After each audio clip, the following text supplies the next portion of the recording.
Beleza? Muitas saudades, né? É isso mesmo. Então vamos lá. Que direto do Química G, né, do canal do professor Germano, lá do YouTube, para as nossas aulas virtuais, né, do meus queridos para os meus queridos amados e idolatrados alunos do terceiro ano do ensino médio lá da escola ESA, Escola Santo Agostinho, lá de Pariquera Sul, né?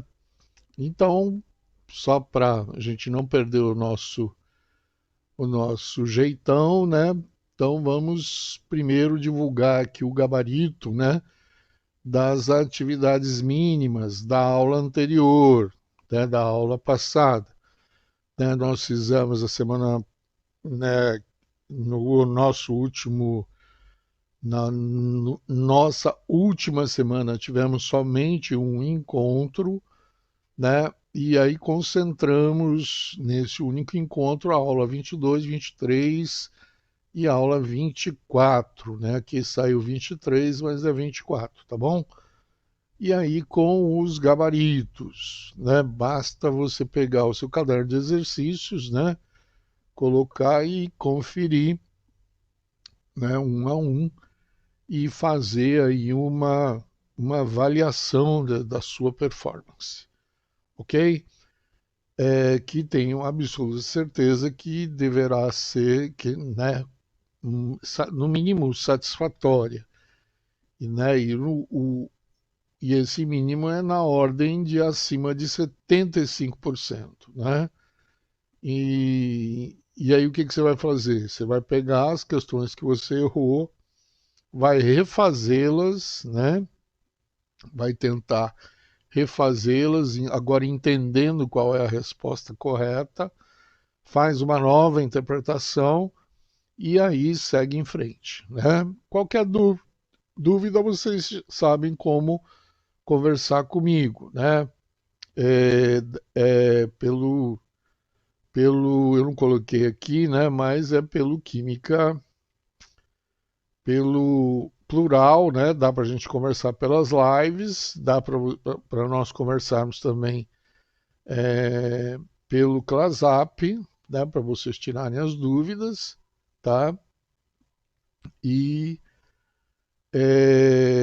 e também pelo química.gelofebu@gmail.com, que é exatamente o canal, o e-mail, né, do meu canal lá no YouTube, que é o Química G.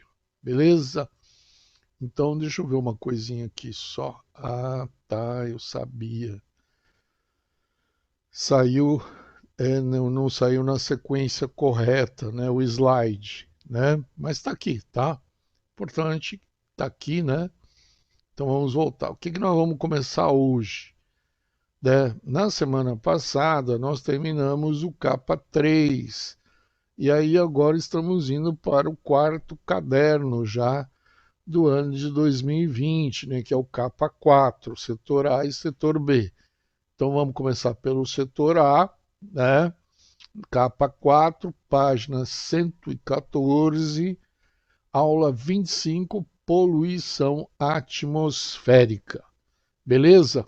Setor 4, começando agora, né, a apostila número 4, né?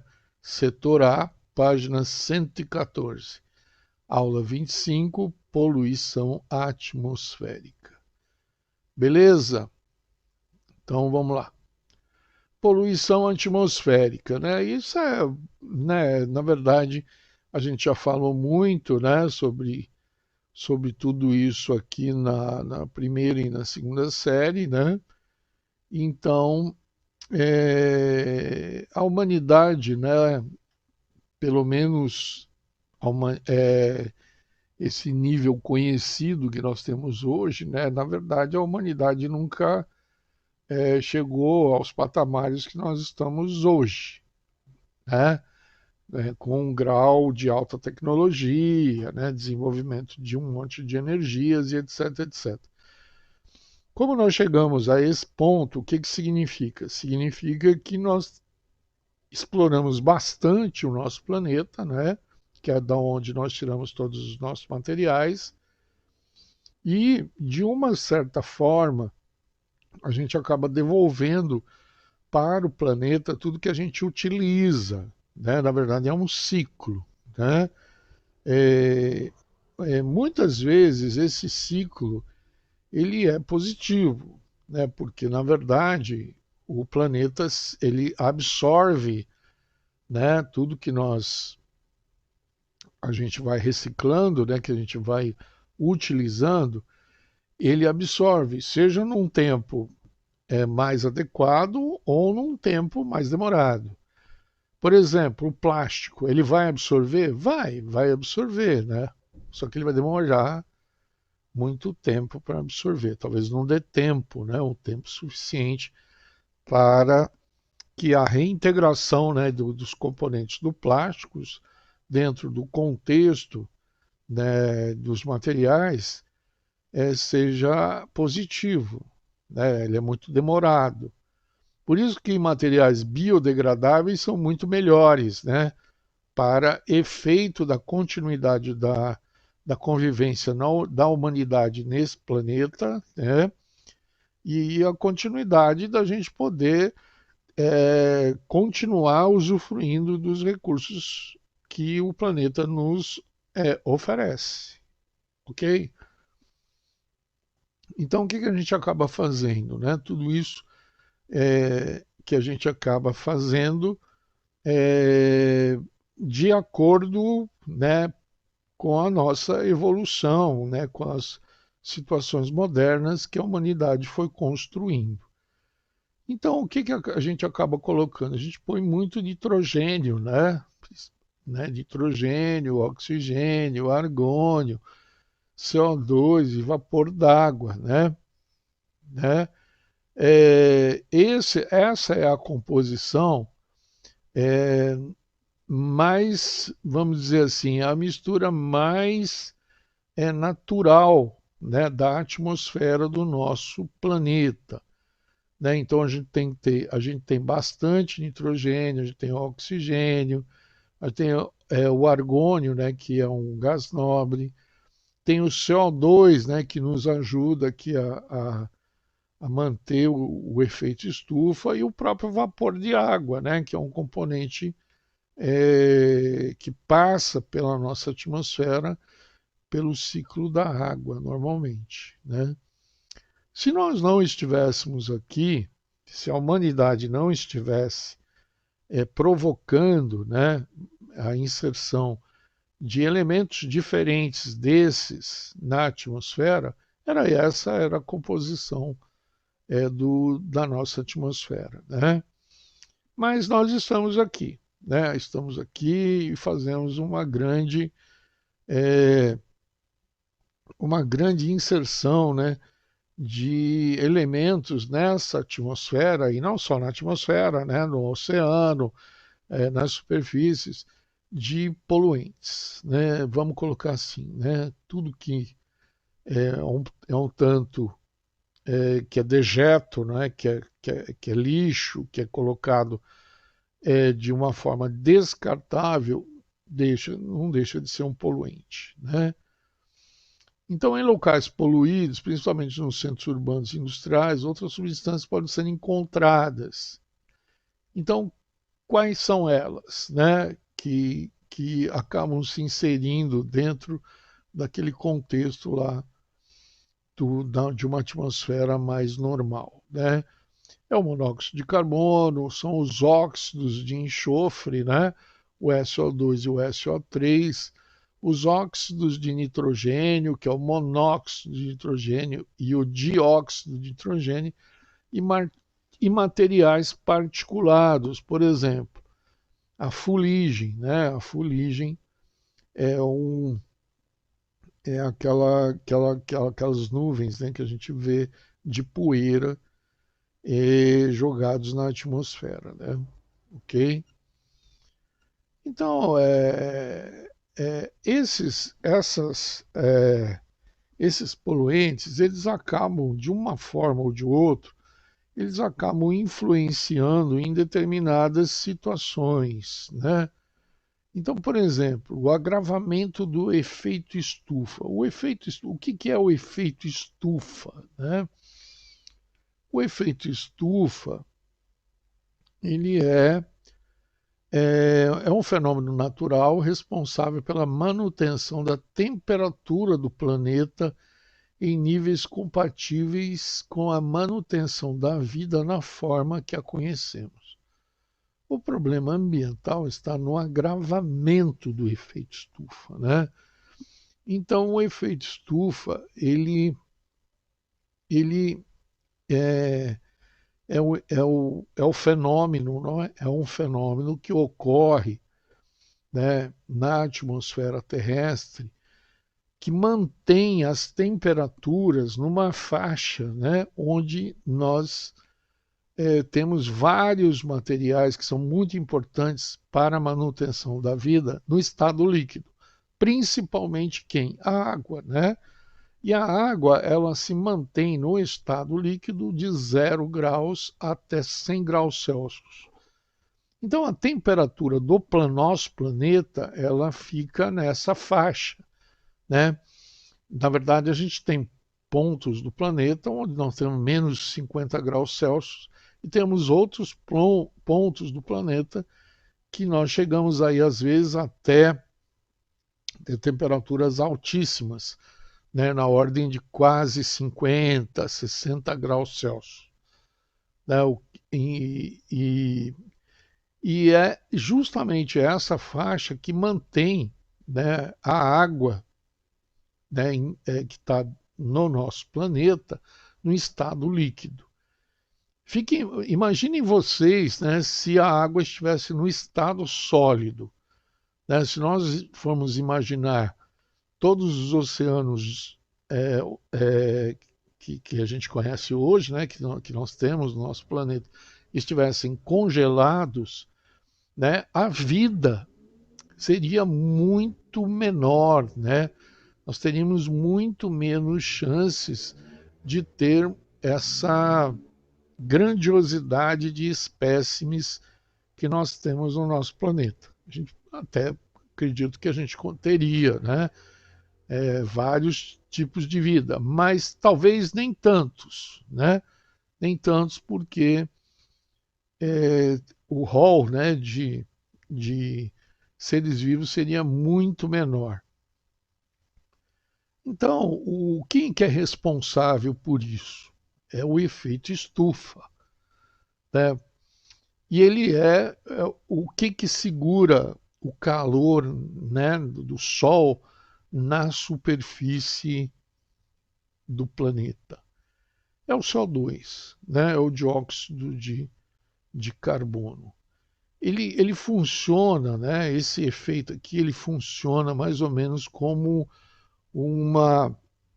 se você pegar uma, um recipiente de vidro, né? De vidro, fechar ele, se vai fechar ele e colocar ele no sol, né? Você vai ver o seguinte, que os raios eles vão passar pela transparência do vidro e eles vão aquecer, né, toda a parte interna desse recipiente.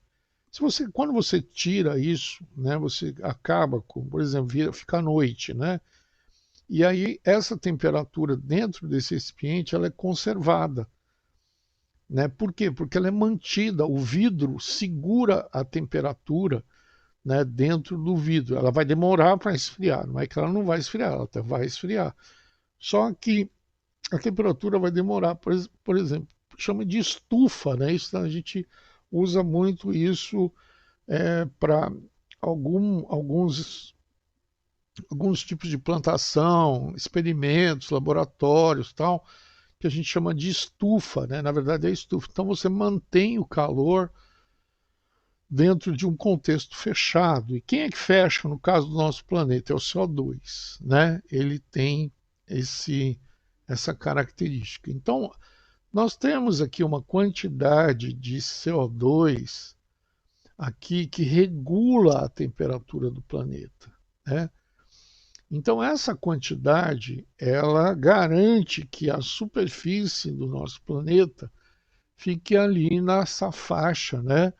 Essa faixa que eu falei para vocês, entre menos 50 graus, né? Já foram registradas temperaturas até menos que essa, né? Lá no Polo Norte, tal, menos 70 graus Celsius. E, e até mais ali, vamos dizer, ao meio-dia, no deserto do Saara, dava para chegar ali, né, dependendo de alguns momentos do ano, talvez até 60 graus. Né? Então, é, é, isso é mantido por quem? Quem é que regula isso? É o CO2, justamente o CO2, o monóxido de carbono, o dióxido de carbono, né? Então, pessoal, o efeito estufa ele é positivo, ele não é negativo, né? Ele não é um monstro, né? Como se diz. Agora, o que nós não podemos fazer é aumentar a quantidade de CO2, que é isso que está acontecendo, né? Por quê? Porque se nós aumentamos a quantidade de CO2, o efeito estufa ele vai ser mais eficiente ainda, né? Então ele vai segurar mais temperatura na superfície do planeta. Consequentemente, vai aumentar as temperaturas da superfície. Consequentemente, vai gerar alguns reflexos. Por exemplo, o derretimento das camadas polares, né, das camadas geladas. Né? Por quê? Porque você está aumentando a temperatura da superfície do planeta. E isso vai gerar um desequilíbrio, né? E isso acaba gerando um certo desequilíbrio. Por quê? Porque as temperaturas que nós estamos acostumados, né, que a nossa vida está acostumada, é, são temperaturas menores das que nós estamos vivendo hoje. Né? E o CO2, por exemplo, ele é um poluente ele vem do, da queima de combustíveis fósseis, né? Tá? Além disso, além do CO2, tem outros gases também que contribuem, né?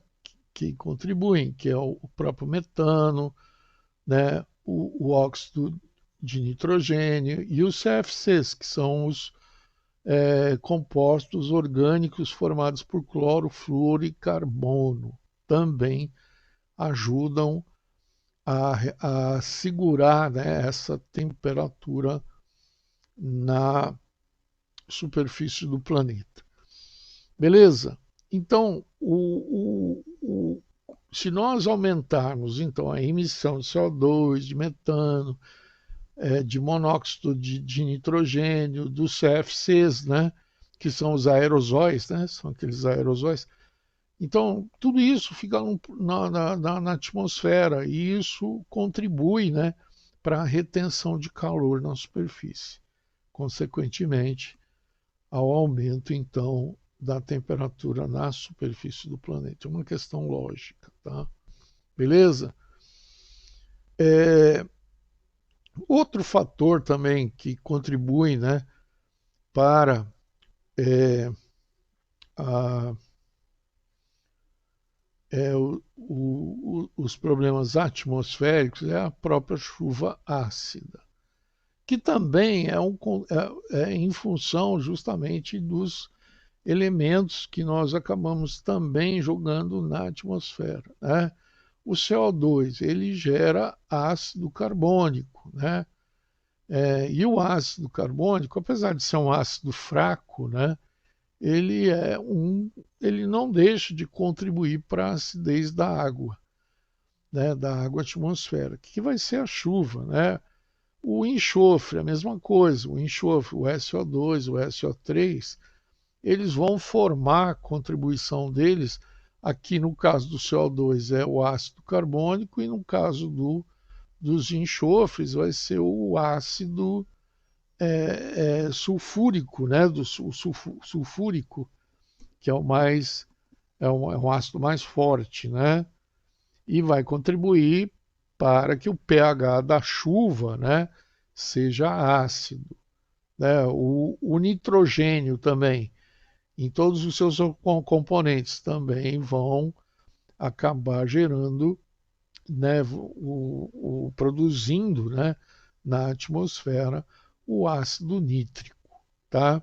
Então veja assim, ó, o ácido carbônico, né, o ácido sulfúrico e o ácido nítrico.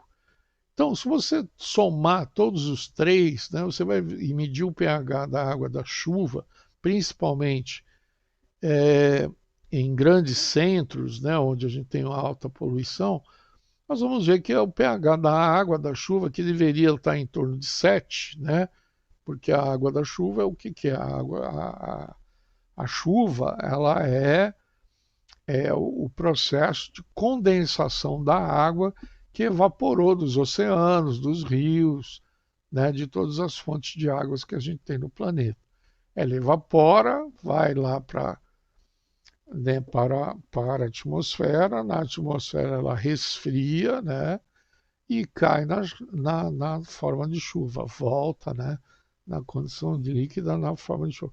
Porém, né, quando ela tem todos esses contribuintes, então ela volta como? Ela volta mais ácida, né?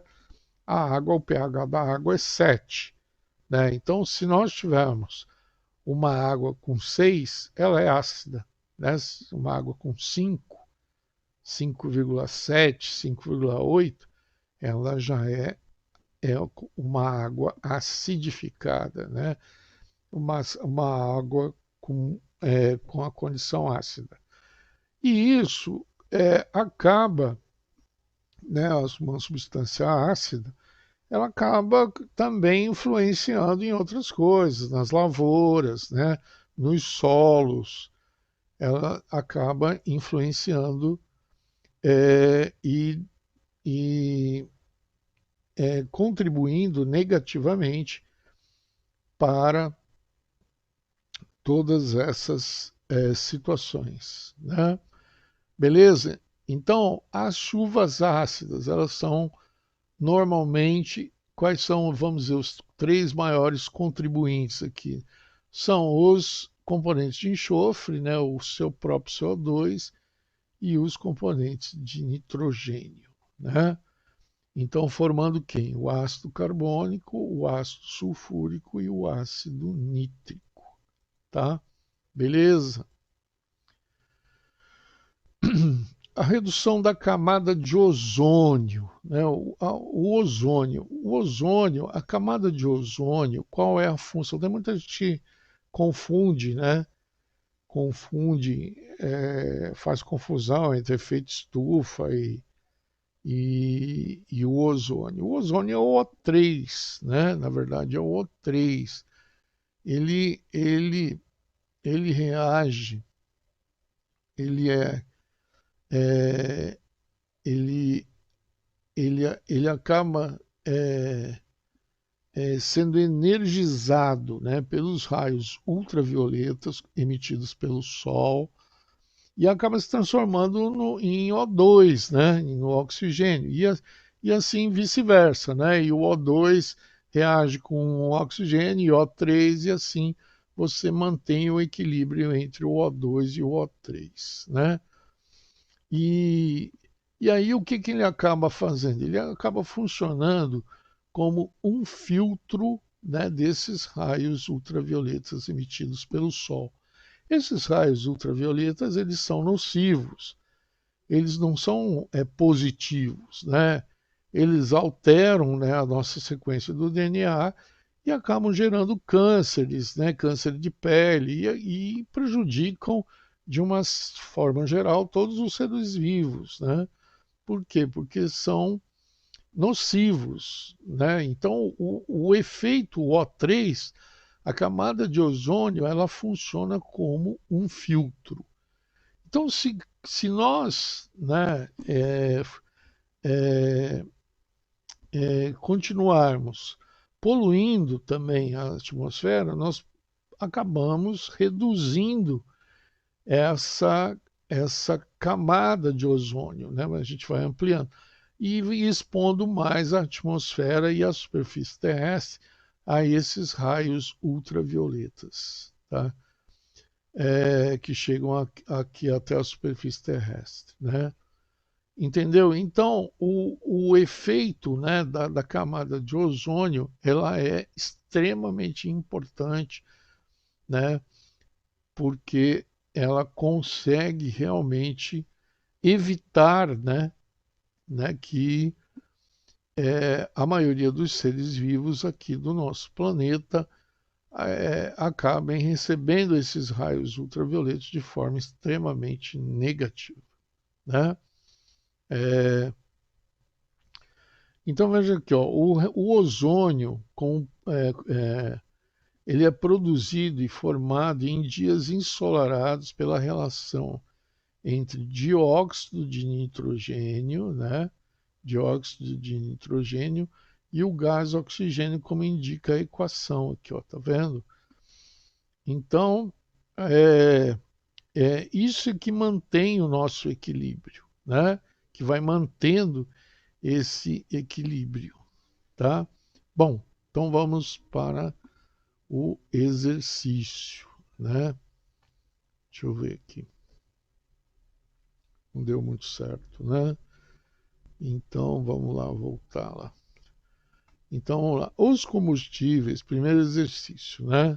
Os combustíveis mais utilizados nos veículos automotivos podem ser divididos em duas categorias: os fósseis, que é a gasolina e o diesel, e os renováveis, né?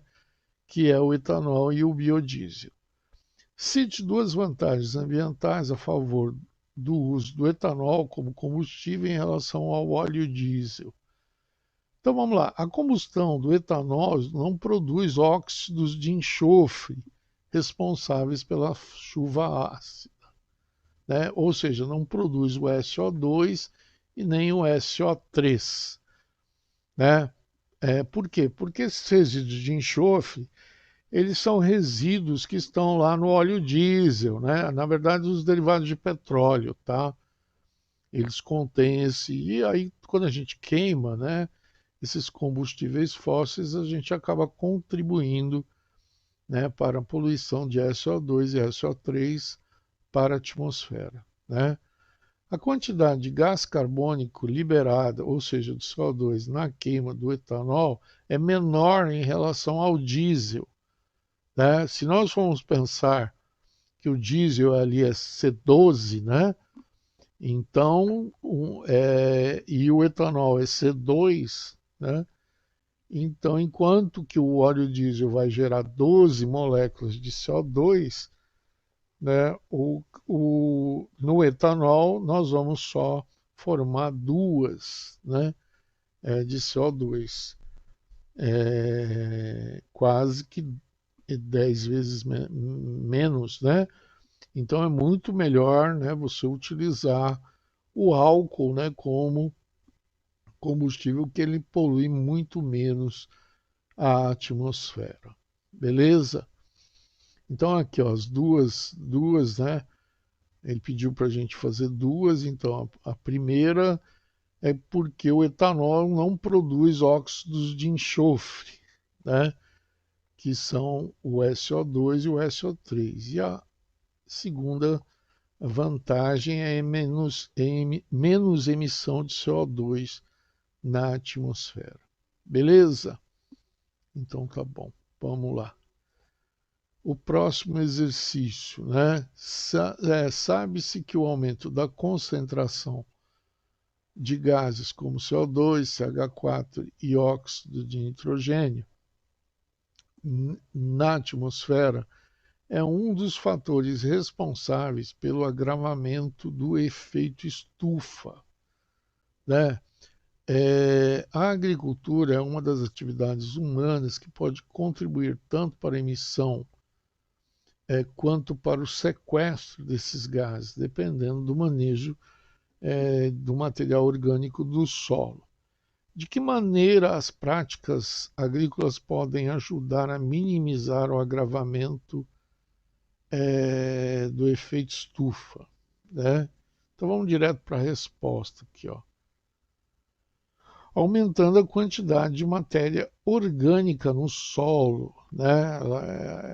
Evitando rotação de culturas. Não, lógico que não, né? Tem nada a ver, né? A rotação de culturas com, a, com menos, né, emissão de poluentes. Liberando o CO2 presente no solo, né? Também não, né? A maior liberação de CO2 não do solo, né? Ele não vem, a maioria deles não vem originária do solo, vem originária da queima dos combustíveis, né?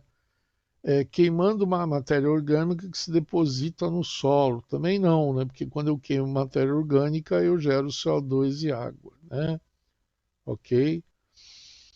Atenuando a concentração de resíduos vegetais no solo, né? Não, também não, né? Ao contrário, né? Então aqui, ó, se eu aumentar a quantidade de matéria orgânica no solo, eu vou é, a minimizar o efeito estufa, né? Por quê? Porque os vegetais eles sequestram, né? Principalmente na presença de luz, eles sequestram o CO2 da atmosfera, né? E aí pode manter essa essa esse equilíbrio, né? Vamos ver aqui, ó. O aumento da quantidade de material orgânico no solo melhora a sua qualidade nutricional e o seu condicionamento físico. Com isso, aumenta a produtividade do solo, proporcionando melhor crescimento das plantas, consequentemente maior sequestro, né, como eu acabei de dizer, de CO2 da atmosfera por meio da fotossíntese. Beleza. Então,